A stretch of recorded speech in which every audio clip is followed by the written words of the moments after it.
Hola a todos, bienvenidos a un nuevo capítulo de Liberales Anónimos. Quiero invitar a un nuevo panelista a este programa, presentar a un nuevo panelista a este programa antes de entrar con Nicolás, Maximiliano Aliaga. Él también es miembro de nuestra fundación. Y bueno, Maxi, preséntate tú, ya que ya eres de la casa, digamos.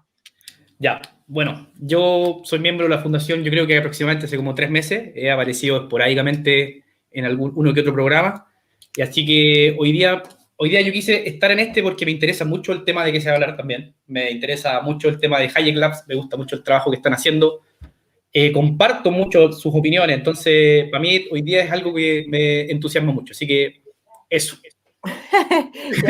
Muy bien, Maxi. Bueno, y saludar a Nicolás.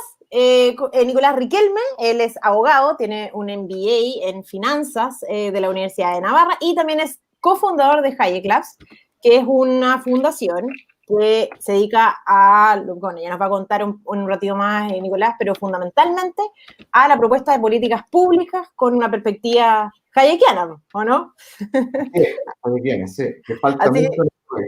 Así es. ¿Cómo estás, Nicolás? Muy bien, gracias. ¿Cómo están? Oye, primero que nada, gracias por invitarme. Es súper bueno poder compartir con gente en este país que esté haciendo cosas de una perspectiva liberal, primero, que no son muchos, somos pocos. Somos pocos. Así que, sí. Bueno, la defensa de la libertad nunca ha sido tema de mayorías, así que en realidad no. Lo bueno es que ahora ya estamos todos conectados, así que, bueno, sin más, partamos entonces. Nicolás, yo quiero partir preguntándote, bueno, ¿qué es Hayek Labs y cómo se originó Hayek Labs? Sí, bueno, Hayek Labs es una fundación cuyo objeto es crear políticas públicas. Bueno, primero es hacer un estudio, hacer estudios de contingencia económica y además ese es como el objeto, si tú quieres, primario, contingente, y el objeto final, definitivo, ya es crear políticas públicas desde una perspectiva liberal libertaria, hayekiana, como dices tú. En ese sentido, nosotros estamos trabajando para crear propuestas y esas propuestas entregárselas a gente que tenga capacidad de toma de decisiones, partidos políticos, etcétera, etcétera, etcétera. Y en definitiva, un poco meterla también en la mente de la gente para crear un poco de lucha cultural. En definitiva, que la misma gente se vaya empapando de ideas que usualmente no han sido expuestas en estas discusiones las que normalmente nosotros estamos acostumbrados en Chile. Y para que ellos entiendan que existen otras alternativas a las que normalmente se escuchan, digamos, y que son alternativas serias, y que, entonces nosotros no somos, o sea, en definitiva, un poco la idea de crear Hayek Labs era crear un centro donde estuviera siempre profesionales, gente que en la práctica haya trabajado, no solamente teórico. Nosotros no queríamos tener PhD, gente desde el punto de vista muy teórico, que esté a 8.000 pies de altura y que nunca haya pagado impuestos, por ejemplo, que sería, en el ambiente libertario se ve mucho que no paga impuestos, que no le gustan los impuestos, qué raro, pero hay. Entonces queríamos tener una cuestión un poco más práctica ahí. Y en definitiva eso, digamos, nosotros no somos, si tú quieres, la Fundación Sol, que hace ahí como cherry picking y hace unas cuestiones media rara, digamos. Nosotros lo que estamos tratando de hacer es un estudio serio. Y después es el punto uno, lo primero es la calidad del estudio, y el punto dos es tratar de bajarlo lo más posible a la gente sin tomarlos por tontos, ya sin considerarlo que son tontos, de hacerlo ridículamente sencillo. Hay temas que no son tan sencillos, en los que vamos a tratar de exponerlo de la manera más fácil posible, pero asumiendo también que la gente es inteligente, digamos. Bueno, Hayek Labs nació bueno, a partir de octubre. Yo vivía en Estados Unidos, mi madre es americana, yo vivía en Estados Unidos, yo llegué a Chile el año pasado, el antepasado, algo así, y cuando quedó el temita del 2019, yo venía recién llegado, fue un shock. Una bienvenida, pero que te Claro, dejó atónito. efectivamente, fue un Te hizo shock. dormir feliz los meses siguientes. Obvio, porque tú venís, al final uno pierde un poco en finanzas hay un tema que nosotros llamamos la prima riesgo país. Y uno de repente pierde el norte porque Chile lo ponía en la misma prima riesgo país que países desarrollados. Entonces, bueno, la prima riesgo país de Chile es como Estados Unidos, estábamos perfectos. Oye, Chile nunca le va a pasar nada, y de repente de un día para otro te das cuenta que estás en Sudamérica, te cae la teja, y te das cuenta que en definitiva tenés que pelear un poco la cosa. Entonces, bueno, en virtud de eso, digamos, yo me empecé a meter un poco en el ambiente libertario, y ahí nos encontramos con Francisco Caña y con María José Hernández, en ese ambiente libertario, y decidimos crear esta fundación un poco alejada de lo que es el movimiento más político libertario, en el que hay gente un poco más joven y qué sé yo, para tratar de tomar un poco de distancia y poder armar un centro donde hubiera gente más cualificada y poder masticar ideas y proponer cosas ya más serias.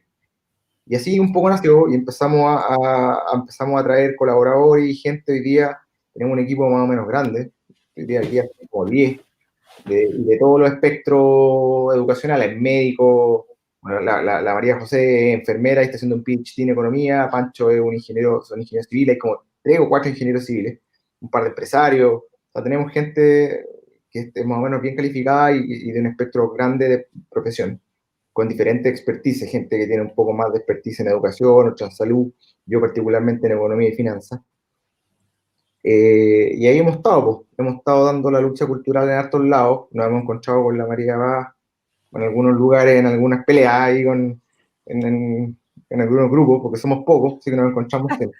Sí, ya, no somos tantos en realidad. Es cierto eso que se repiten incluso los grupos.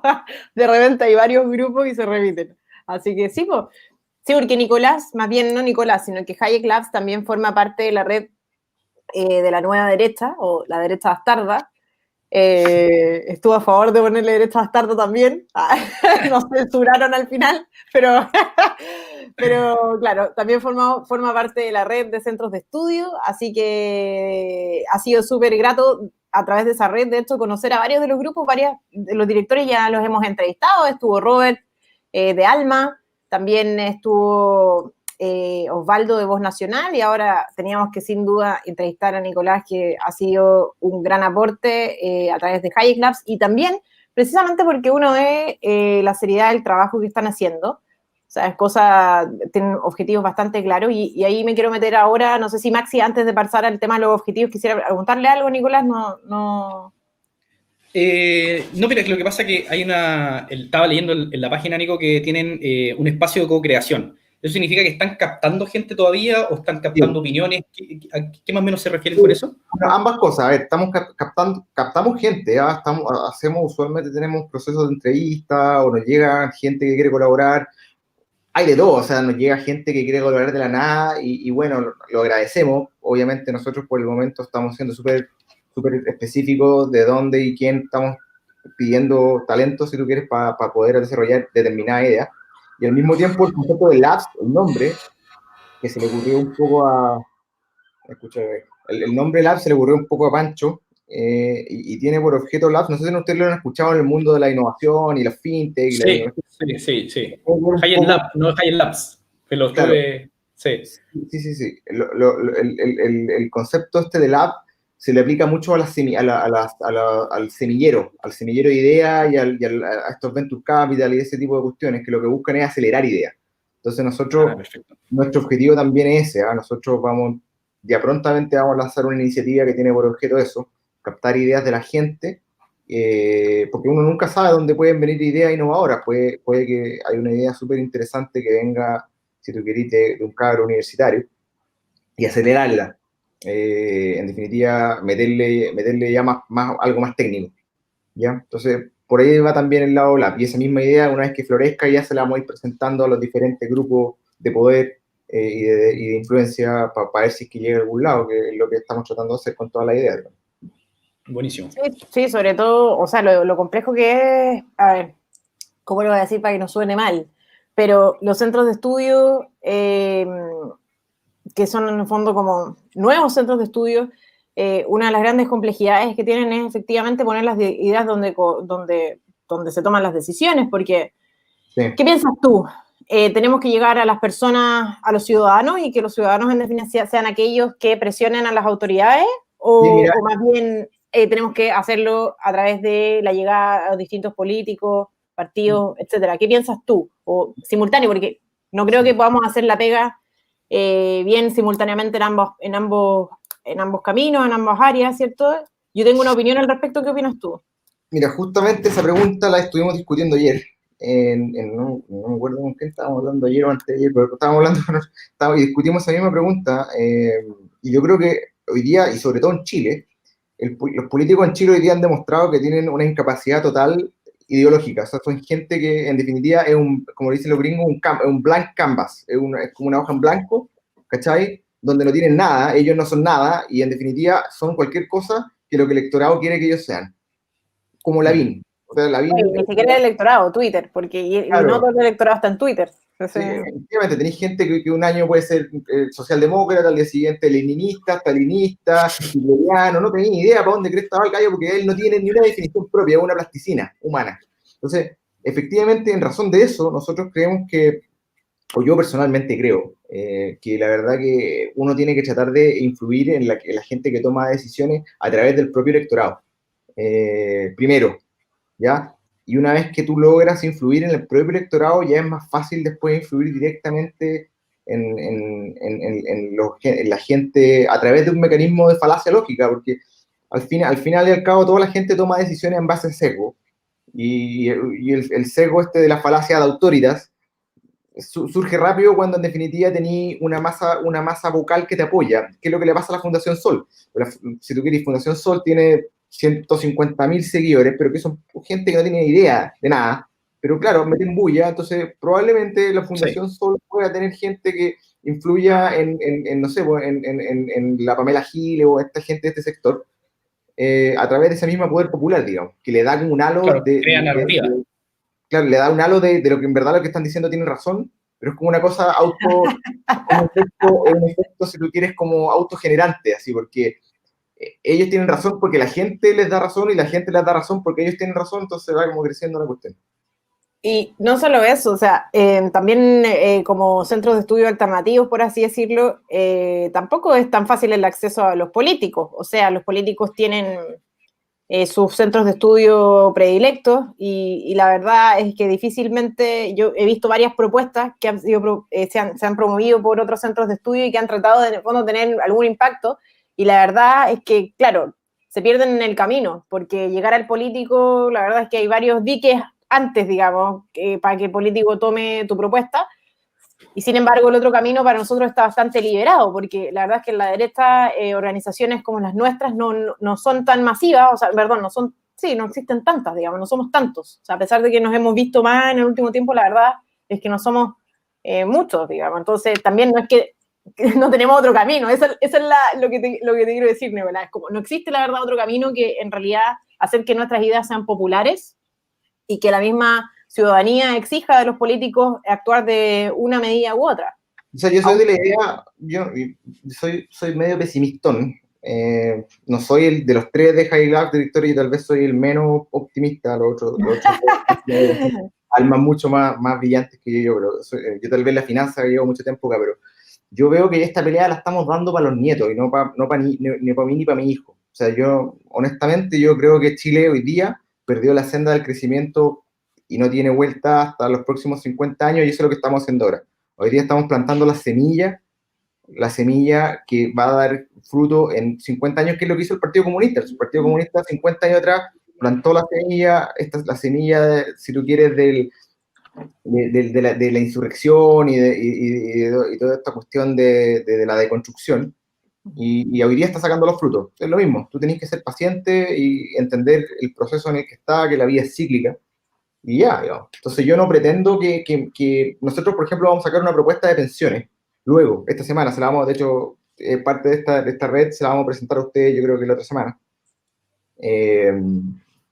Y una propuesta bastante innovadora y muy seria, un estudio bien pesada, o sea, tiene harto de matemática atrás. Y olvídate, esta cuestión le va a pasar a la gente por arriba, ¿no? Esta cuestión va a quedar ahí, digamos, en un libro, y alguien la va a tomar en 20 años más y decir, oye, esta idea era buena. Eso Pero ¿cómo estáis perdiendo antes de dar la pelea, Nicolás? Así que voy a saludar a Juan Pablo y seguimos en un segundo. Juan Pablo Bocas, ¿cómo estás? Hola, Pasi. Bien, ¿cómo están, Maximiliano? Hola, Nicolás. Todo muy bien. Hola, Juan Pablo, ¿cómo estás? Oye, bien, pues, disculpen un poco el atraso, pero bueno, aquí estamos. Oye, Oye, estábamos conversando con Nicolás, que de hecho eso quería conversar contigo, Nicolás, cuál es el objetivo a corto y largo plazo, pero ya que entraste en la propuesta de pensiones, Nicolás decía, Juan Pablo decía, la verdad es que hay una gran propuesta, densa, importante, digamos, pero la verdad que estoy seguro que le va a pasar por arriba a la gente, o sea, ni una esperanza de No, nada, mira, antes de ver la pega como... para serte franco, yo tengo fe que en el movimiento liberal libertario está agarrando fuerza en todo el mundo. Está agarrando una fuerza muy grande en Estados Unidos, sobre todo en Estados Unidos, pero también en Argentina y en Chile. Eh, y yo creo que estas próximas generaciones, los cabros más chicos, los que están en el colegio hoy día, yo creo que ellos van a ser los que más van a poder enriquecerse con las propuestas que vamos a hacer, los que están en el colegio y la universidad, y agarrar toda esta información que estamos dando y las herramientas y los instrumentos que le vamos a entregar. Porque también un poco nuestra labor ha sido educar. Yo he sido súper majadero, tratar de entregar la mayor información financiera posible, porque la verdad que yo me doy cuenta, en Chile eso la gente es analfabeta económica, analfabeta, no tiene idea de nada. Entonces, tratar de internalizar todas estas herramientas que le estamos dando y ellos van a ser los que en el futuro van a lograr cambiar esta cuestión. Ese es mi objetivo, yo te digo, yo creo, tal vez en el mejor de los casos, cuando me esté jubilando, va a estar aplicando cuestión y me voy a acordar y va a ser increíble, pero no va a tener el efecto medio porque son políticas públicas a largo plazo. En definitiva, ponte tú, las políticas públicas que nosotros estamos planteando es una solución segura y funciona. El problema es que, claro, que es una solución que no te va a dar un voto para mañana. Y ningún presidente va a decir, bueno, oye, yo le voy a arreglar el problema, pero esta es una mirada a 40 años. La gente, los políticos no piensan a 40 años, con suerte piensan a 40 días. Entonces, esa es un poco la gran dificultad que tenemos para convertirnos en un país serio. Maxi. Sí, que tomando un poco lo que estaba diciendo Nico del tema de cómo de repente las narrativas, las ideas que se van exponiendo en ciertas cuentas de Twitter, por ejemplo, como Fundación Sol, que se van expandiendo al principio un poco, pero después se van retuiteando y se va volviendo algo exponencial. El otro día escuchaba a Javier Milei, que hablaba del punto de inflexión que llegó a Argentina con respecto a las ideas de la libertad. ¿En qué sentido? Que él lo explicaba de esta manera. Que él decía que al principio, esto es una curva exponencial, que tenías el eje abajo y que va subiendo una curva exponencial, al principio es muy planita, pero llega un punto de inflexión en que se empieza a acelerar. Entonces él decía que al principio, cuando ellos avanzaban, sentían que no ocurría nada, sentían que iban llegando muy pocas personas, pero llega un punto, que este punto de inflexión, que es cuando ya Macri dijo, oye, ¿saben qué? Vamos a tener que conversar con los libertarios porque ellos ya están moviendo gente. Cuando tu enemigo ya empieza a hablar de ti, él dice, chucha, aquí algo está pasando. Aquí ya estamos moviendo mucha gente. Entonces él dice que de ahí cuando uno pasa ese punto se produce una aceleración. O sea, la cantidad de adeptos a las ideas de la libertad, en un principio, por darle un ejemplo, eran 100 al día, después empiezan a ser 400, después empiezan a ser 1000, después empiezan a ser 1500 y se empieza a acelerar. Entonces, como que eso a mí me da un poco de esperanza con respecto al trabajo que uno va viendo, porque uno se va desanimando de repente, porque nosotros estábamos conversando acá que somos súper pocos, somos grupos pequeñitos, pero tengo mucha fe a lo que él expone, porque me parece muy lógico, porque igual que los rumores, como el ser humano, empieza de a poquito, pero se empieza a propagar, hasta que ya llega a un momento en la curva que se expande, ¿cachai? Entonces eso era lo que quería aportar con respecto a eso. Veo aquí una pregunta que está acá abajo para responderle al tiro.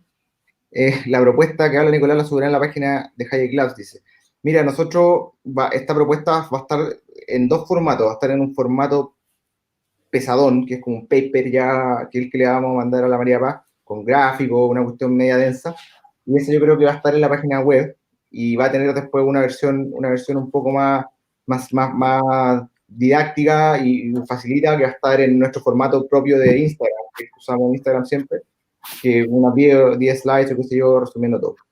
Así que yo creo que van a poder encontrar las dos cosas. Y grande, me encantó el monito ese de StarCraft, yo también puedo hacer. Vieja escuela. ¿Ah? Sí, seguro. Yo también jugué, hace como harto años.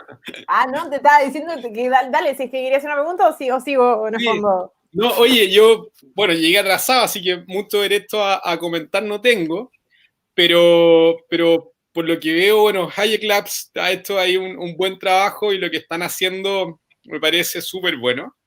Pero yo quería comentar, y quizás como un punto, en relación a las ideas que defendemos, porque más allá de que nosotros hagamos la difusión de ideas las promovamos, las defendamos, nos agarremos a combos, no en el sentido literal, pero al menos defendiéndolas, ¿cierto? No sé qué piensa Nicolás de lo siguiente. Finalmente, estamos insertos en una economía capitalista. Está de lo que habla Schumpeter, hay una destrucción creativa, la creative destruction. Entonces, siempre en un sistema de libre competencia, van a haber tipos que lo van a hacer muy bien, que van a triunfar en este libre mercado, porque van a ser capaces de vender bienes o prestar servicio a buen precio, entonces van a triunfar. Pero el problema de esto es que también hay gente que no le va bien, por distintas razones. Entonces, cuando alguien ha fracasado sucesivamente en distintos, no sé, emprendimientos, en distintos trabajos, se igual va creando cierto resentimiento respecto del sistema. Entonces, no sé si tú coincides, Nicolás, con que exista al menos ese problema, y qué hacemos con esa gente para convencerla de que a pesar de que le ha ido mal sucesivamente en la vida, quizás, porque puede haber mucha gente que llega a sus últimos días y quizás nunca pudo acumular un buen patrimonio, y no necesariamente por haber sido floja, no necesariamente, ¿cierto? En eso podríamos estar de acuerdo. Entonces, ¿qué hacemos con esa gente que no necesariamente es la que le está yendo bien, ¿cierto? ¿Cómo la convencemos? Porque eso genera resentimiento, puede generar envidia, en fin, una serie de sentimientos que son bastante negativos. Mira, a ver, yo creo que dos puntos separados. El primer punto respecto a la acumulación de riqueza, que eso ya va más tendiente ya al tema de pensiones per se, porque en definitiva tú podrías ir con una persona que no ha triunfado nunca, igual asegurarle un capital para que él pueda vivir de manera digna, digamos, los 25 años, creo, 15 o 20 años que le queden de sobrevida después de la jubilación. Eso se puede hacer y eso va a ser parte de nuestra propuesta, y por eso por un lado, ya, eso no le veo, pero por el otro lado, la parte que dices tú ya respecto a ver cómo otros son mejores que nosotros, eso ya es propio de la naturaleza humana. Yo de partida quisiera decir que primero que nada no hay ningún sistema económico en el mundo que no sea capitalista. De hecho, el capitalismo como un concepto filosófico es propio de los mamíferos. O sea, el mamífero está hecho biológicamente para acaparar recursos. Tal vez el único animalejo que no es así, digamos, son los insectos que tienen ese concepto como de hive mind, que no tienen individualidad. La colmena. ¿No? Pero si tú le das a un perro, le das un saco de comida, tú puedes comer toda la comida, entera. Dice, oye, tenéis acumula la comida para el invierno. En definitiva, el capitalismo como acumulación de recursos es algo que es intrínseco al mamífero. Eso es, digamos. Entonces, tú puedes tratar de negar la naturaleza biológica humana y decir, ¿sabéis qué más? No somos todos iguales y yo estoy en contra de que este gallo que mide 2 metros sea mejor que yo para el básquetbol. Pero la verdad es que voy a ir frustrado con eso. Eso es lamentable. ¿Va a haber gente que va a fracasar siempre? Sí. ¿Qué tiene que hacer esa gente? Bueno, seguir intentándolo y seguir buscando algo, porque es imposible matemáticamente que no haya algo en lo que no le chunte. Lo que pasa es que acá en Chile están muy mal hechos los incentivos, y te voy a dar un ejemplo clásico que bueno, tú también tenés que entender que tenés que conocer que el tema de los abogados. Por ejemplo, hay un incentivo a ser abogado, sin saber de dónde, ni saber para hacer qué, ¿ok? Entonces, un cabro que estudia y no le va muy bien y sacará, no sé, 500 puntos y entra a estudiar Derecho en la Universidad Cervantes, ese huevón va a salir ganando 400 lucas, 450 lucas. Ese mismo cabro, si hubiera estudiado técnico en electricista, de esos que están registrados en la SEC, que tienen que hacer cálculos de tensión eléctrica, ese ganaría el triple. Ganaría el triple. Entonces, el problema es que uno no sabe, ¿cierto? No sabe eso, porque no hay información, hay un problema de información. El sistema de libre mercado, para que opere bien, primero tiene que haber una simetría en la información, y la simetría en la información no existe. Tenemos un problema con la información, eso es un tema. Él no sabe eso. Y dos, desde el punto de vista de la sociedad chilena, una sociedad que es una sociedad media nueva rica, en el concepto de que le da muy poco valor a carreras que tienen un valor social y económico, y que le dan poco valor por chauvinismo, por razones que son subjetivas. En Estados Unidos eso no ocurre. Por ejemplo, en Estados Unidos tú veis que un gallo es millonario, aunque no tenga, de hecho todos los millonarios, 5 millonarios más millonarios del mundo hoy día son buenos que no tienen ningún título universitario. La Universidad de Cervantes. ¿Cómo? Escuché era yo mismo, un eco.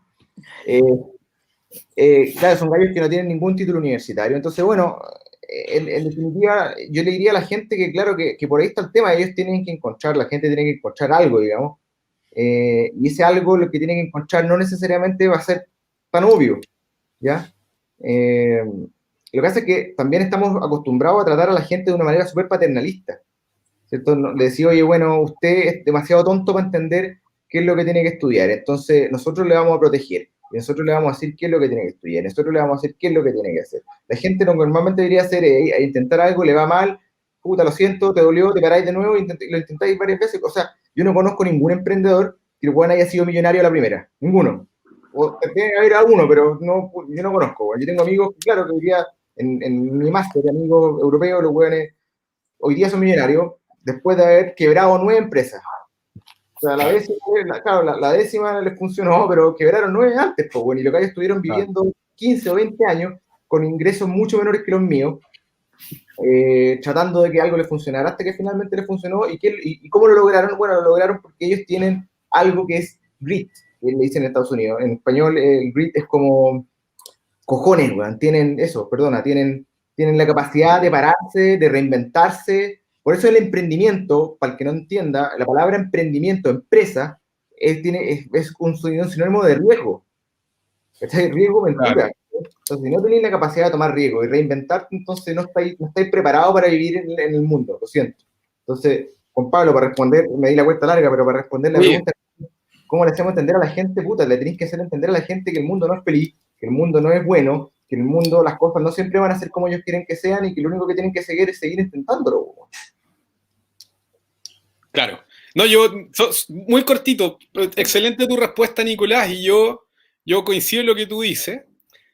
Y también lo que subyace finalmente al capitalismo es que hay una cultura, hay unos valores que si no están bien firmes, llega el lado oscuro, ¿cierto? Y empieza a trabajar a partir de lo mismo, sentimientos como, bueno, el resentimiento, esta cuestión de clase, la explotación, etcétera, etcétera, que el mundo es malo por culpa de otro y no precisamente porque uno no está haciendo bien las cosas. Pero estoy de acuerdo contigo, o sea, no queda otra más que fomentar ciertos estos valores o esta cultura de...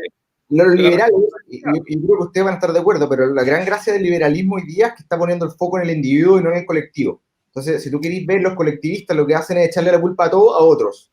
Pues nosotros, que lo único que hacemos es echarnos la culpa a todo a nosotros. Puta, a mí me fue mal, ¿por qué? Porque yo soy el tonto. ¿Por qué me echaron? Porque yo me porté mal. ¿Por qué me saqué un 4? Porque yo estaba tomando en la playa mientras mis amigos estaban estudiando. Eso es usualmente lo que hace una persona exitosa, en general. Pero aparte eso es lo que en general la filosofía liberal hace. En definitiva te dices, ¿sabes qué más? La minoría más chica es el individuo, eres tú, y tú eres responsable de tus propios actos, no le eches la culpa al otro, güey. Eso es un poco el tema. Eso que mencionáis, Nico, yo siempre lo converso con una amiga que es como el máximo despertar que puede tener un ser humano, que en definitiva es cuando tú te das cuenta de que todos tus actos, o sea, que tú eres responsable de todas las cosas que te ocurren en tu vida. Entonces, ¿por qué? Porque si no ocurre eso, por lo que nosotros vemos hoy día, por ejemplo, yo tengo un emprendimiento y me va mal, y si yo le echo la culpa a la economía, le echo la culpa al sistema que tenemos hoy en día de, no sé, de impuestos, lo que sea, nunca la culpa va a ser mía, entonces yo nunca voy a mejorar, porque yo no estoy mal. Yo no estoy cometiendo ningún error. El error lo está cometiendo un tercero. Y eso se aplica para todo en la vida. Cuando a ti te echan de la pega, cuando en todo tipo de cosas, uno siempre dice, no, es que no es mi culpa, fue la culpa del otro. Y cuando uno empieza a entender de que uno es responsable de eso, empezáis a progresar, a crecer y te empieza a ir bien. Como tú decías, los exitosos son las personas que saben que todos los cagazos que se mandan en la vida, en definitiva, el 90% es por su culpa y el 10% son por las circunstancias. Entonces, bueno, hay un ejemplo de eso que lo vimos, yo lo vi personalmente en la página Hayek Labs. Nosotros pusimos un post sobre el sistema de pensiones, cómo opera la AFP, qué sé yo. Y un gallo nos posteó, nos dijo, oye, mira, no, mi mamá ganaba 2 millones de promedio por 39 años y cotizaba siempre, sin laguna, 2 millones y ¿cómo se llama? Y gana una pensión de 350 lucas.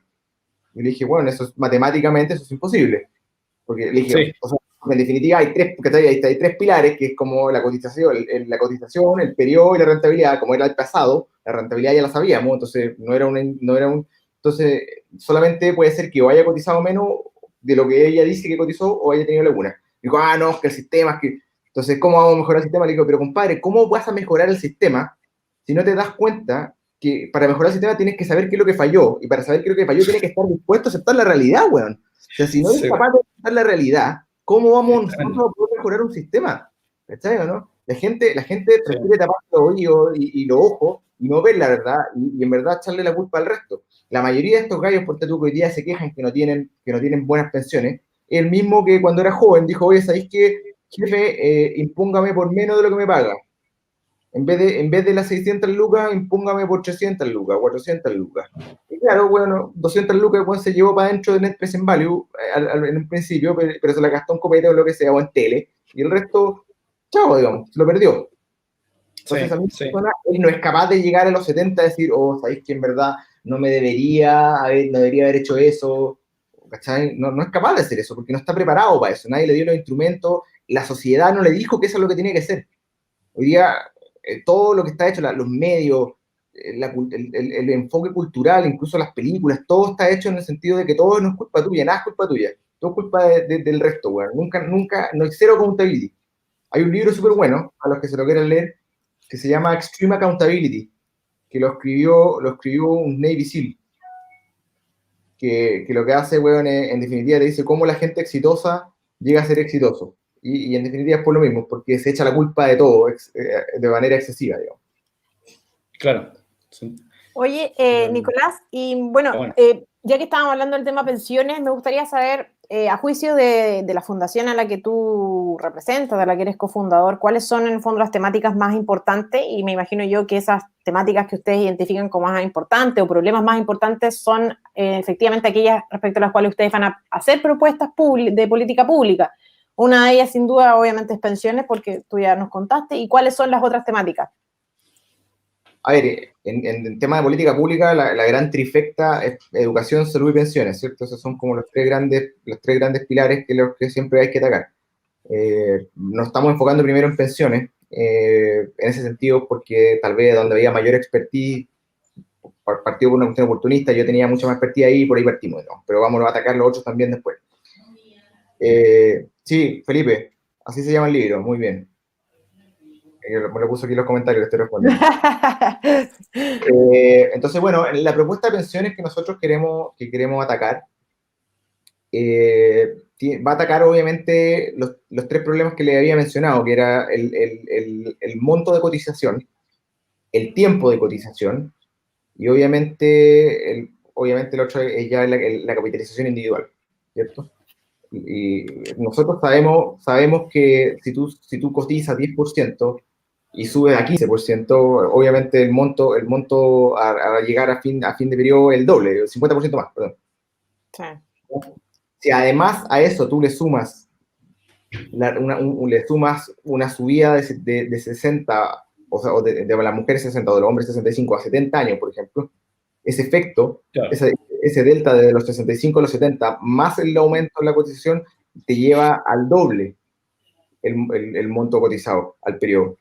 En definitiva, el pozo solidario, si lo quieres. Sí, y mira, ya que nos dijiste en el fondo los tres puntos más importantes, me gustaría que pasáramos entonces a conversar de actualidad.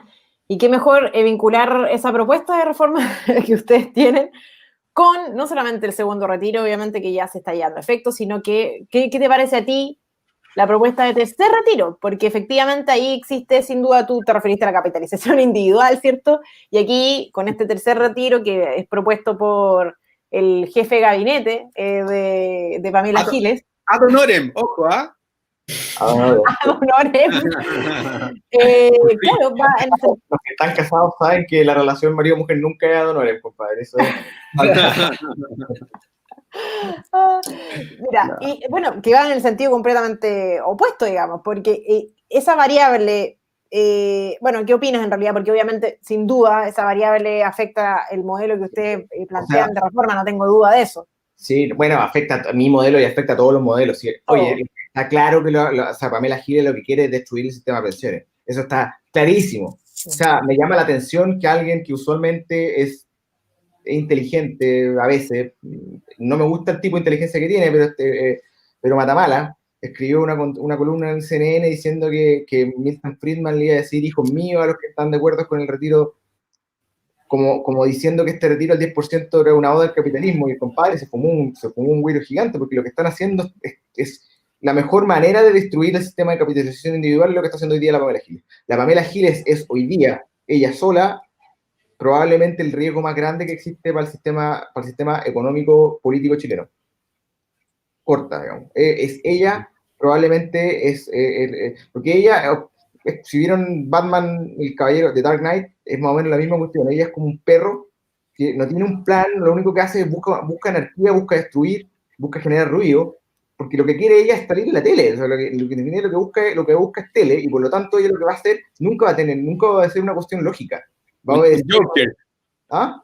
Un Joker. Yo creo que es por un Joker. El Joker, pues.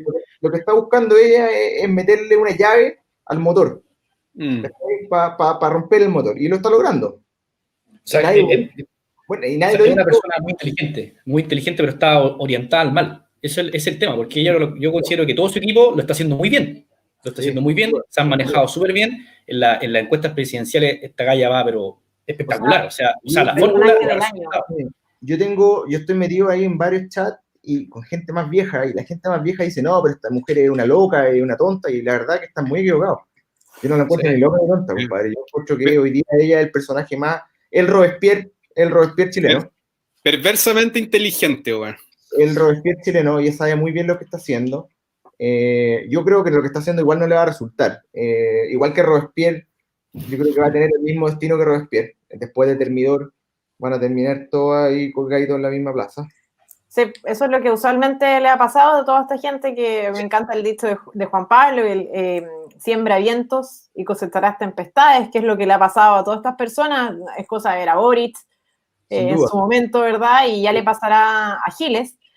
Sin embargo, durante este periodo no solamente va a poner de gobernador a su marido, sino que también va a llevar a su hija de convencional por su distrito, y no me cabe duda que esta palanca presidencial no es otra cosa. O sea, va a pelear la presidencial, pero en el peor de los casos va a ser senadora.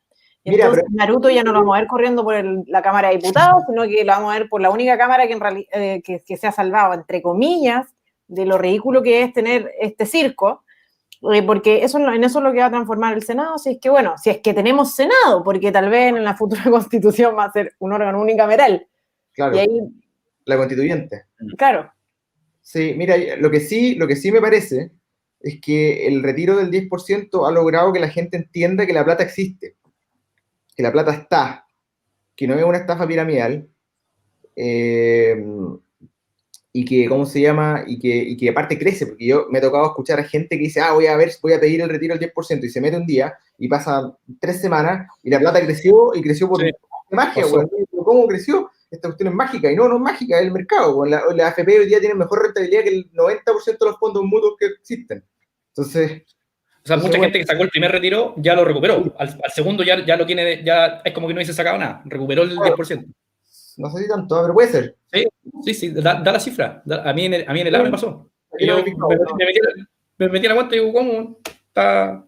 Entonces, por ahí, María Paz, yo creo que eso no está todo dicho. Yo no puedo leer el futuro. Por un lado, siento que esta tustera de la Pamela Giles, ella lo está haciendo claramente para destruir el sistema de capitalización individual, pero por el otro lado, la gente igual se ha dado cuenta que la plata existe y que está ahí. Y eso les va a ser muy difícil después expropiar esos fondos para un retiro, para un sistema de retiro.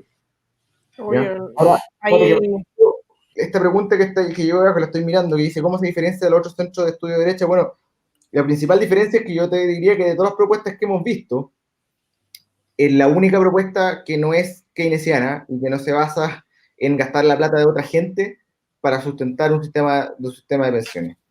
Ya, la mayoría de la gente, la mayoría de las propuestas de derecha, la María Paz, ella nos llama a nosotros la derecha bastarda, los otros yo diría que son más bastardos, porque ya, ya no son de derecha, son de izquierda, o lo que sea, digamos. Pero yo he escuchado gente que quiere subir el IVA a 21%, quiere subir 2% el IVA para financiar un pilar solidario. Esa cuestión es un escándalo, es un escándalo. La nuestra esa es la propuesta, perdón, esa es la propuesta de Bernardo Fonten, de la Fundación Ciudadana en Acción, que también lo entrevistamos una vez aquí. Nosotros, bueno, nosotros somos parte de la mesa de la coordinadora del 19, también del 90 también es mío, donde está Ciudadana en Acción y que nosotros estuvimos con ellos conocen nuestra propuesta. Obviamente nuestra propuesta es extremadamente disruptiva, es mucho más disruptiva, o sea, no es algo que vayan a haber escuchado antes, entonces claro, le bloquea un poco, pero yo creo que uno de los elementos va a ser un elemento muy popular. Así que estén atentos cuando salga, porque yo creo que va a ser interesante para todos los que están metidos en... Sí, a mi juicio, todas estas cosas que de repente parecen disruptivas, al principio es como un gusto adquirido. No sé si a ustedes les gustó el vino de inmediato, digamos. El vino es, por ejemplo, un gusto adquirido, o el agua, hay ciertas aguas minerales más ricas, uno toma un agua mineral y no se da cuenta, pero luego ya empieza a discriminar y empieza a gustar y tener preferencia y unas y otras. Yo creo que parte de lo que nosotros tenemos que hacer y para ser disruptivo efectivamente es generar un poco generar algo.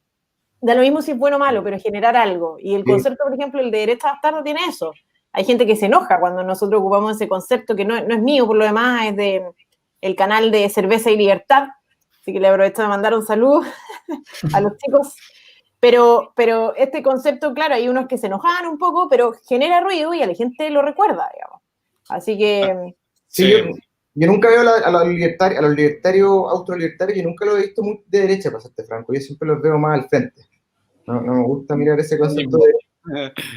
Oye, nos toca pesar la pega, pero es que además lo que pasa es que la propuesta que nosotros podemos hacer, además de ser más o menos disruptiva, pero en términos generales, lo más que podemos ofrecerle a la gente en principio es, oye, ahorra harto, trabaja duro, vive en forma austera y quizás te va a ir bien. Un poco lo que dice Miguel Anchobasto en una entrevista, recuerdo. Entonces, por el otro lado, prometen el oro y el moro, pues poco menos que acá hay un tapón que está justo bloqueando el manantial de la riqueza y que van a llegar unos políticos, lo van a sacar y va a caer a chorros, ¿cierto? Entonces, siempre nos va a tocar más difícil que al otro sector porque en el fondo ellos ocupan una estrategia bien perversa, pero hay que hacerle frente. O sea, yo creo que acá con la verdad nomás y hacer esta labor educativa, entre comillas, lo digo con mucha modestia, obviamente, porque finalmente todos vamos estudiando todos los días, ¿no? Es un cuento nunca acabar. Sí, pero es pesado. Estoy de acuerdo. Es un camino súper largo. Sí. Y dale... Perdón, que mire, lo que pasa es que hay lo que comentaba JP del tema de que claro, tenemos que empezar a culturizar a las personas, por supuesto, y también hay un tema que se está dando que es muy complicado, que hay una frase que es de Mark Twain que dice, es más fácil engañar a la gente que convencerlos que han sido engañados. ¿A qué me refiero con esto? Por darle un ejemplo con el tema Felices y Forrados. Que tú con el tema Felices y Forrados tuviste años personas que de manera vociferante hablaban de Felices y Forrados y de repente empiezan a aparecer estudios, empiezan a aparecer tesis de universidades, empiezan a aparecer distintos tipos de información donde te demuestran que en definitiva todas las recomendaciones en definitiva te dejaban peor que mantenerte estático. Entonces tú tenías un tema ahí de que lo que hay que... Porque no solamente pasa con eso, también pasa, por ejemplo, con el tema de la AFP, con el tema de Fundación Sol, que repiten que yo tengo amigos ingenieros que estudian matemáticas, que son buenos crack para la web, o sea, les iba bien en la U. Y siguen Fundación Sol y repiten las cosas de Fundación Sol, ¿cachai? Entonces después tú llegar y decirles, hay que compadre, en realidad todo lo que estáis diciendo, todo este tema era una mentira y poder hacerle entender a esa persona que fue engañada, porque como dice la frase, es más fácil engañar a una persona que convencer a una persona que ha sido engañada por un tema de ego. Como tenemos que ser como muy blanditos, muy tiernos, por decirlo así, para poder tratar de llegar a estas personas y decirle, mira, compadre, lo que pasa es que tienes que evaluar esta cosa, porque todo está pasando por acá. Eso es como más o menos también lo que tenemos que enfrentarnos. Bueno, por eso parte, nosotros somos un equipo, yo solo esta cuestión, olvídate, yo soy muy malo para decirle a alguien que está equivocado de manera tierna que está equivocado. Claro, sí. Más frontal, ¿cachai? Sí, pero ahí herís a la persona, ¿cachai? Y se te escapa. Es Yo vengo del mundo de la banca de inversión. Que puta, en el mundo de la banca de inversión la gente no es simpática, pues, si la haces mal, tú en tu cara que eres un imbécil. No serví, prácticamente. Un imbécil no me serví, te va y se acabó, no es como, oye, perdona. olvídate. Entonces, Sí, te entiendo. yo vengo de esa escuela y esa es la escuela con la que usualmente utilizo, digamos. Por lo mismo, obviamente es súper bueno tener gente que sepa tratar de una manera más tierna a otro, y efectivamente tratar de lograr traspasar el punto sin herir el ego. Lo que tú estás diciendo es un tema sociológico, claro. O sea, creo que Jordan Peterson lo ha dicho varias veces también, que en definitiva todo esto es una pelea de egos, pues, weón, y tratar de convencer a otro de otra cosa es básico, de una manera frontal sería lo Claro, mismo. es como un muñequeo, es un gañito. Sí, entonces la manera más fácil de hacerla es no hacerlo frontal. Claro. No hacerlo frontal y de verdad tratar de, no quiero decir ponerle una trampa, pero en definitiva dejar que él mismo llegue a la conclusión. Mostrarle el Claro. camino que él se dé cuenta, en definitiva que sea su ampolleta la que se prenda y diga, puta, que soy inteligente, me di cuenta de esto. En vez de tratar de decirle tú, oye, eres un imbécil, ¿cómo no te diste cuenta antes? Claro, tienes razón. Jordan Peterson aplica eso en todas sus Bueno, obvio, charlas. Claro, tienes razón. Es verdad. Sí, claro. Jordan Peterson es un crack. Claro. Oye, y bueno, y llevando entonces el tema más a las finanzas, también el día de hoy se presentó un proyecto que va a impedir que se hagan cambios de fondo más de 2 veces al año. Sí. Precisamente como una respuesta a estas, entre comillas, asesorías financieras de Felicidad y Forrado. Entonces, me gustaría conocer tu opinión y a continuación yo te puedo dar la mía acerca de este proyecto. Mira, aquí todos los libertarios me van a crucificar, pero yo soy un fiel seguidor de la escuela de la teoría del mercado eficiente de Paul Samuelson, un premio Nobel, que en definitiva dice que el mercado es eficiente, que el mercado se mueve en base a la información que existe en el mercado, y por lo tanto toda la gente que obtiene rentabilidad en el mercado lo hace usando la misma información. Y aquel que tenga más rentabilidad que ese mercado, lo hace o porque tiene suerte, o porque tuvo información que no es pública. ¿Ya? ¿Qué significa esto en temas prácticos? Significa que la gente que anda cambiándose de aquí y allá, anda haciendo esta estrategia de market timing, como le llamamos nosotros, es gente que está diciendo que puede predecir el futuro en el corto plazo, que sabemos que eso es imposible, ¿cierto? O que es más inteligente que el mercado. Y por la posición en la que están, también sabemos que eso es imposible, porque aparte el mercado llega a una curva eficiente.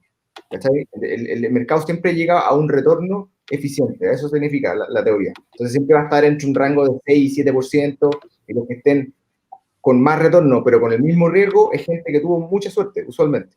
Entonces, cuando prohíben esta cuestión de andar cambiándose de fondo, me parece bastante bueno porque el cambio de fondo, cualquier inversionista, cualquier persona que trabaje en finanzas y en inversiones, es una gente que tiene que tener una capacidad de tomar decisiones en el largo plazo.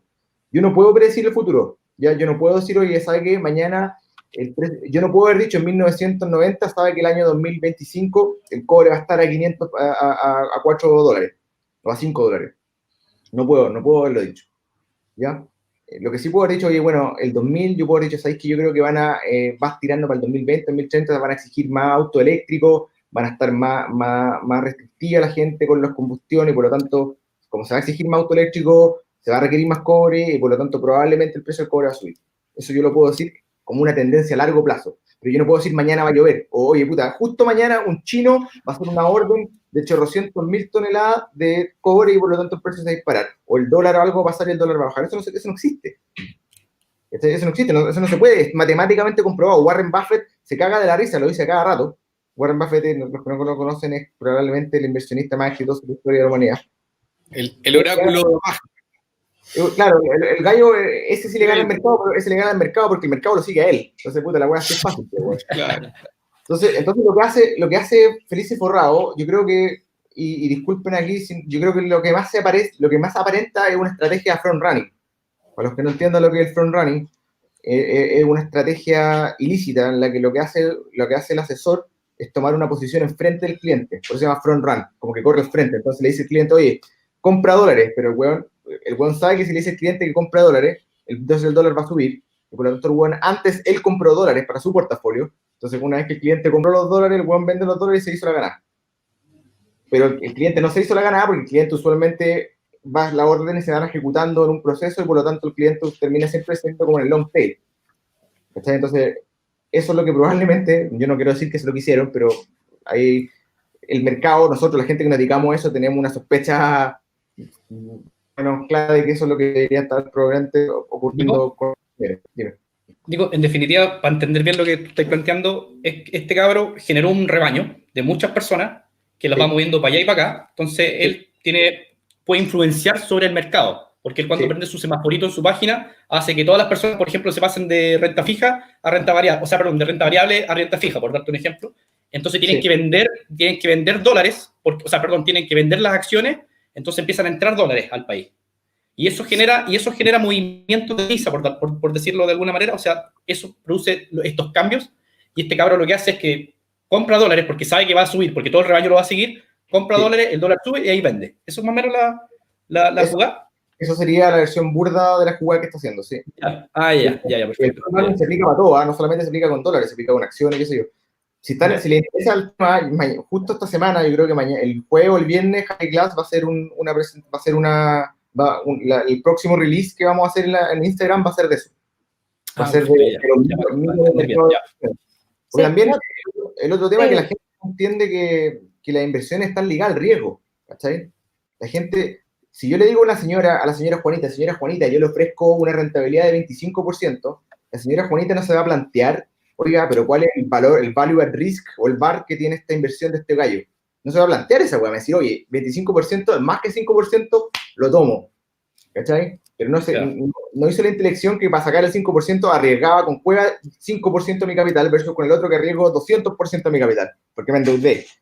¿Cachai? Sí, el tema, Nicolás, a mi juicio, porque claro, aquí uno empieza a decir, claro, la educación es el problema y no es la educación, es otra cosa, entonces uno nunca termina de encontrar la causa, pero a mí me parece, a primera vista, porque no he revisado el proyecto, simplemente vi el titular que impedía cambiarse de fondo o límite máximo de cambio de fondos 2 veces al año, una cosa así. El punto es que se van a imponer restricciones a los cambios de fondos precisamente como una medida definitiva paralela para poder atajar a estas asesorías de inversiones, ¿verdad? ¿Pero no te parece a ti que si estamos entonces tan preocupados de las asesorías de inversiones, sobre todo teniendo presente una población una ciudadanía altamente desinformada en cuanto a los temas financieros, pudieran ser de mucha utilidad estas asesorías financieras, ¿cierto? Más bien, lo que debería hacerse correctamente es, en definitiva, regular de cierta manera este mercado, que sea más transparente, que se incorpore dentro de los órganos que están bajo la fiscalización de los órganos fiscalizadores y reguladores, y no, en definitiva, esta medida tangencial que pretende solucionar un problema restringiéndonos las libertades. ¿No te parece a ti que sería mejor que sería mejor esa otra alternativa? Es que mira, cuando tú dices estos gallos de Felices Forrado o cualquiera de estos gallos parecidos, ellos no manejan una cartera de inversiones, ellos no tienen AUM, Asset Under Management. Entonces ahí se sacan el pillo. No están en el mercado, por decirlo de alguna manera. No están en el mercado, efectivamente. Ellos solamente... Entonces, claro, si tú prohibías Felices Forrado, ¿a quién más vaya a prohibir? ¿A la vieja que te pone el tarot en el diario?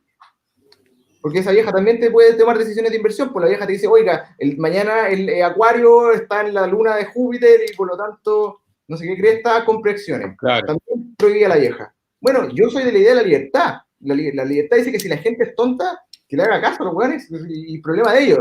Solamente que en este particular punto de pensiones tengo problemas porque la gente tonta después me va a venir a pedir a mí que le ponga su plata que ella misma quemó. Entonces, como yo sé que andar cambiándose de fondo más de una vez al año no sirve para nada, porque tú no le puedes ganar al mercado, ni tú, ni yo, ni nadie le puede ganar, ni Warren Buffett le puede ganar al mercado, entonces, ¿para qué crees que tenía esa opción?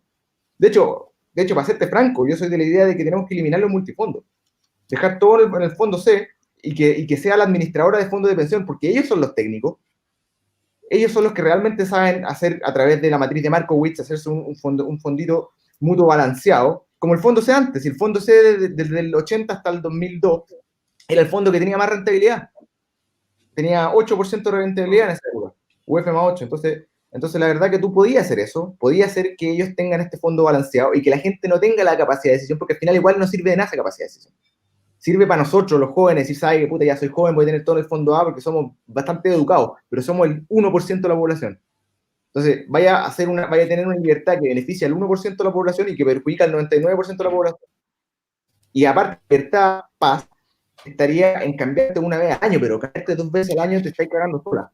O sea, incluso, a menos que puedas predecir el futuro, perdona mi francés, pero a menos que puedas predecir el futuro, ¿cachai? No te sirve, para serte franco, nadie le puede dar al mercado. Sí, no, sí lo entiendo. Sin embargo, aún así, a pesar de eso, está bien. Tal vez no, la sugerencia es no se cambie más de una vez al año, pero me parece que ya las restricciones en relación a estos temas deberían empezar a disminuirse y sobre todo teniendo presente que la gente va a tener una posición respecto de sus propios fondos y sobre la propiedad sobre su fondo. O sea, este tipo de facultades, aun cuando no se ejerciten, contribuyen a generar un ambiente que permita a las personas comprender que tiene la propiedad de sus fondos, que puede hacer con ellos, entre comillas, lo que quiera. Entonces, a mí me parece que desde esa perspectiva me parece más razonable que se conserven ese tipo de facultades y que en definitiva se regulen estas actividades que van a existir y van a existir ahora y van a seguir existiendo en la medida que no en el fondo se cree un marco jurídico dentro del cual se puedan desenvolver, si van a seguir existiendo. Entonces, la verdad es que aun cuando se puedan cambiar 2 veces al año, me parece que es una medida como poco elegante, digamos, frente al gran problema que tenemos de falta de educación y de este tipo de actividades que son, en el fondo, como mercados paralelos a los mercados que están regulados y fiscalizados. Sí, ahora igual tengo que leer el proyecto, así que no voy a decir más. Oye, por ejemplo, yo te podría decir, oye, ¿sabes que no tengamos AFP y tú manejas tu propia plata? Eso sería mucho más libre, sería mucho mejor.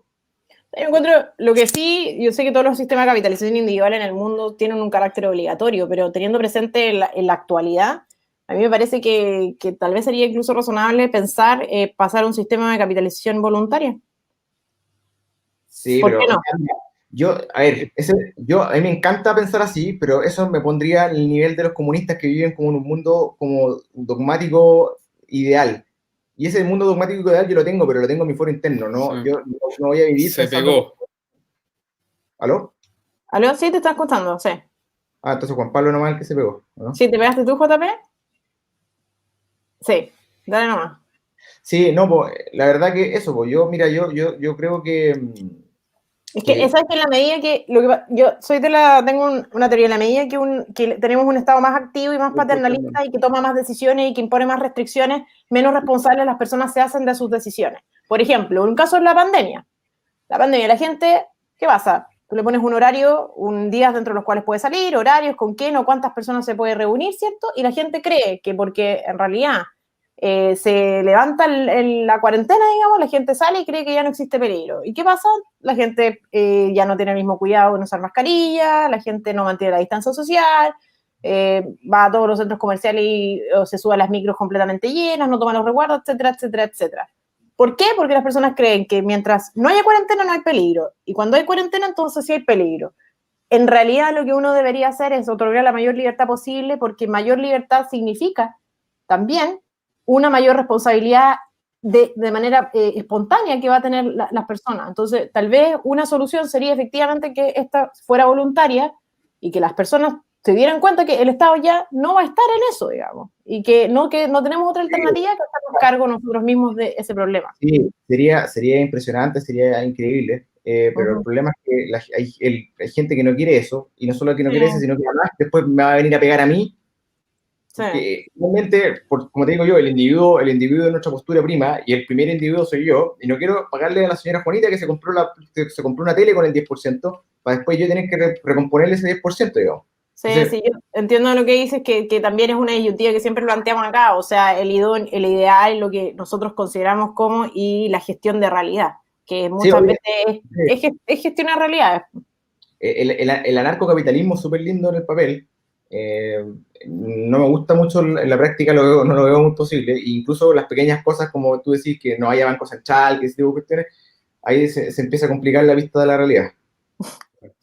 Oye, como dice la ministra del Trabajo, el principio básico de la seguridad es precisamente que haya cierta obligatoriedad también. Entonces, ir contra eso, claro, para los liberales nos suena súper atractivo, porque no nos gusta en general lo que es obligatorio, pero claro, la primacía de la realidad es complejo. Porque llegamos a viejo, nadie ahorró, y bueno, ¿y quién se hace responsable? Sí, arréglatelas tú solo.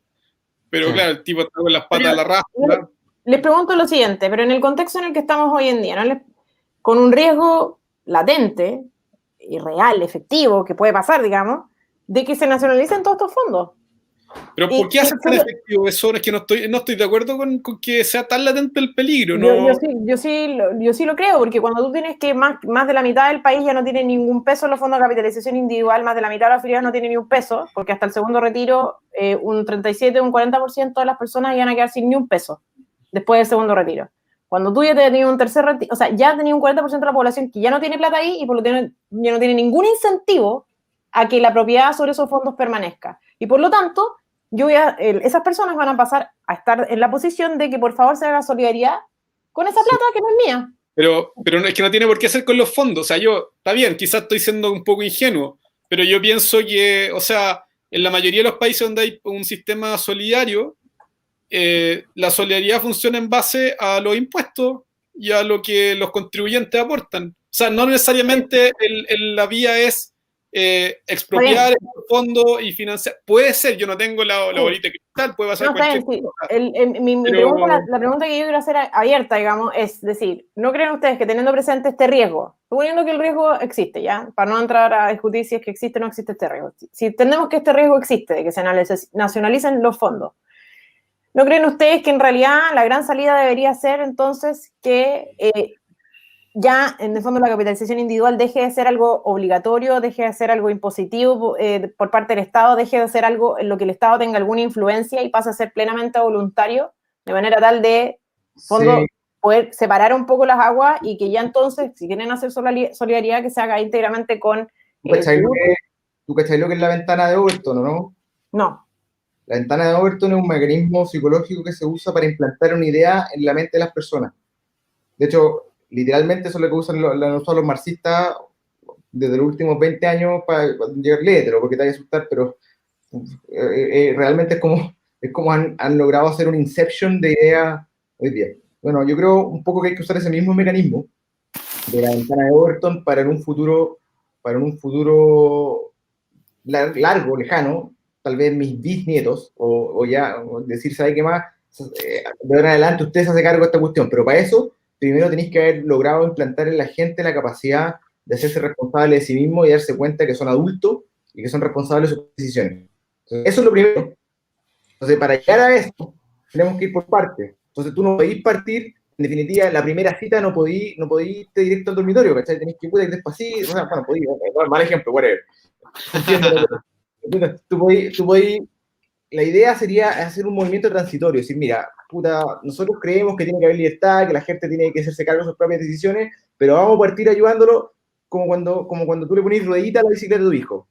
Hoy día va a haber ruedita, mañana va a haber ruedita, pero de poquito cada vez van a haber menos rueditas. Y así tú vas implantando a la gente la idea de que se tiene que hacer cargo de sus propias decisiones, y un día, no tan lejano, sobre todo si se implantara la propuesta que queremos nosotros para pensiones, ya no va a ser necesario. O sea, los hueones mismos se van a dar cuenta, oye, chucha, ya no es necesaria esta cuestión. O sea, esa capacidad de ser autosubsistente va a estar en el momento en que ya exista, ¿cachai? Cuando los hueones ya lo hayan hecho, ahí recién les va a caer la teja.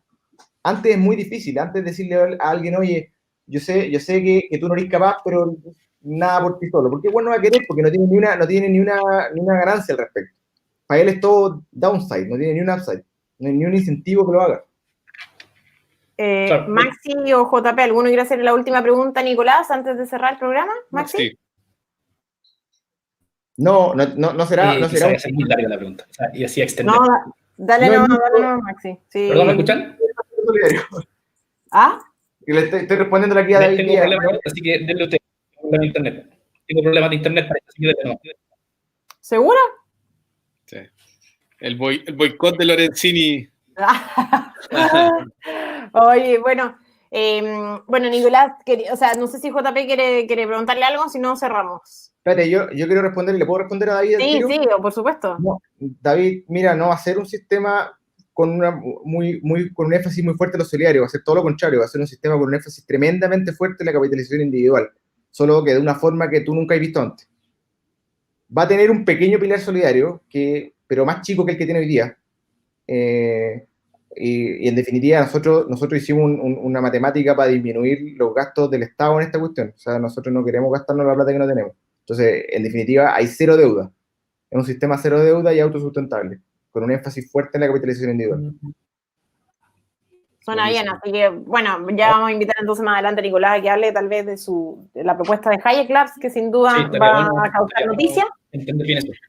Así que, bueno, quisiera agradecerte, Nicolás, agradecerle a Hayek Labs por el trabajo que están haciendo, gratuito, complementario a las vidas de los ciudadanos normales. Bueno, estamos todos en lo mismo, así que agradecerte a ti por tu tiempo, a todos a los fundadores y a los colaboradores de Hayek Labs por el trabajo. Espero que sigamos estando en contacto. Y quiero invitarte, no sé si quieres decir una última palabra antes de despedirnos de las personas que nos están mirando, entre ellos David, Felipe, La Vale, Javiera Henning, Juan Carlos y eso, Felipe Muñoz por acá también. Así que bueno, gracias a Felipe Valenzuela, que estuvo súper activo en el chat. Y no sé si quieres decir algo, Nicolás, antes de irnos. Sí, no, y agradecerle a ustedes por la invitación, agradecerles también por la pelea que están dando, y a toda la gente que está escuchando, y ojalá que sean todos ustedes evangelizadores de la libertad, po, que diría el rol lo tenemos todos, la pelea la estamos dando todos, no solamente nosotros. Sí, y sigan en redes sociales, si no me retan, sigan en redes sociales. Sí. ¿Cuáles son las redes sociales de Hayek Labs? Hayek Labs. Creo que la página web es hayeklabs.org. Sí, a ver, espérate, acá yo te la veo. Sí. Efectivamente, hayeklabs.org. Y ahí les pueden hacer donaciones también. Así que... Y las redes sociales de Instagram y Facebook también, Hayek Labs, búsquenlos así, van a encontrar ahí a todos los objetivos a corto y largo plazo, y obviamente vamos a estar atentos a tu propuesta. Así que, bueno, acá Oye, Carlos Cisterna Parra dice seco el entrevistado. Eso, dejamos invitado a Nico. Oye, tenemos para hablar un día de los bitcoins, de la escuela austríaca. Bueno, tenemos, de pensiones ya hablamos, no sé, hay una infinidad de temas que lo podemos dejar invitado más para adelante, así que, estuvo re buena la entrevista. Y buenísimo. Más, ¿ya? Ya, chicos, muchas gracias a todos. Buenísimo, cuídense, estén muy bien. El próximo miércoles en un nuevo capítulo de Liberales Anónimos. Chao. Así que ahí nos vemos. Chao, Nico. Gracias, te pasaste. Chao, chao.